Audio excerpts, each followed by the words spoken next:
Hi friends, అందరికీ నమస్కారం. Friends, సర్‌లో గనుక పేరు లేకపోతే స్పెషల్ ఇంటెన్సివ్ రివ్యూ దీనికి సంబంధించి ఈ ఓటర్ లిస్ట్‌లో పేరు గనుక లేకపోతే ఇక పథకాలు రావా? సుప్రీంకోర్టు ఏం చెప్తుంది? వివరాలు తెలుసుకుందాము. వీడియో పూర్తిగా చూడండి. అలాగే తప్పకుండా ఒక లైక్ చేయండి. మరిన్ని అప్డేట్స్ కోసం ఛానల్‌ని సబ్స్క్రైబ్ చేసుకోండి. వివరాల్లోకి వెళ్ళిపోదాం. సర్‌లో గనుక పేరు తొలగిస్తే పథకాలు పోయినట్లేనా? సుప్రీంకోర్టు ఏం చెప్తోంది? దేశవ్యాప్తంగా ఓటర్ల జాబితాల సవరణ కోసం కేంద్ర ఎన్నికల సంఘం చేపట్టిన ఎస్ఐఆర్ ప్రక్రియ వివాదాస్పదంగా మారింది.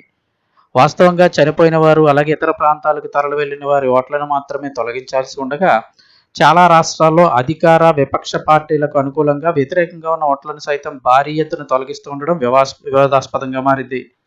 దీని వలన తాజాగా జరిగిన అసెంబ్లీ ఎన్నికల్లో ఫలితాలు కూడా తారుమారు అయ్యాయన్న ప్రచారం జరుగుతుంది. అలాగే బెంగాల్లో అయితే ఎస్ఐఆర్లో ఓట్లు తొలగించిన వారికి సంక్షేమ పథకాలు కూడా తీసేస్తున్నారు. సో గమనించండి, ఎస్ఐఆర్లో కనుక ఓట్లు తొలగించినట్లయితే వారికి సంక్షేమ పథకాలు తీస్తున్నారు. ఈ నేపథ్యంలో దాఖలైన పిటిషన్లు విచారించిన సుప్రీంకోర్టు ఎస్ఐఆర్లో ఓట్ల తొలగింపునకు, సంక్షేమ పథకాల తొలగింపునకు లింక్ ఏమిటో తెలుసుకోవాలని నిర్ణయించింది. ఈ మేరకు రెండు అంశాలకు ఉన్న లింక్ ఏంటో చెప్పాలంటూ పశ్చిమ బెంగాల్తో పాటు ఎన్నికల సంఘానికి కూడా నోటీసులు పంపించింది.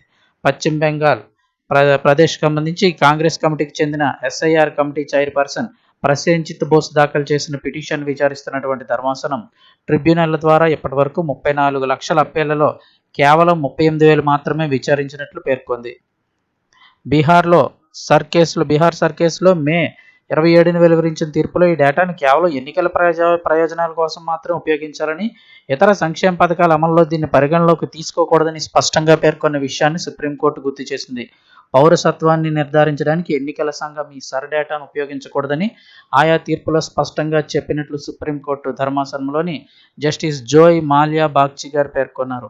పౌరసత్వ చట్టం ప్రకారం ఈ అంశంపై నిర్ణయం తీసుకోవడానికి దానిని ప్రభుత్వానికి నివేదించాల్సిన బాధ్యత ఎన్నికల సంఘంపై ఉందని ఆయన తెలిపారు.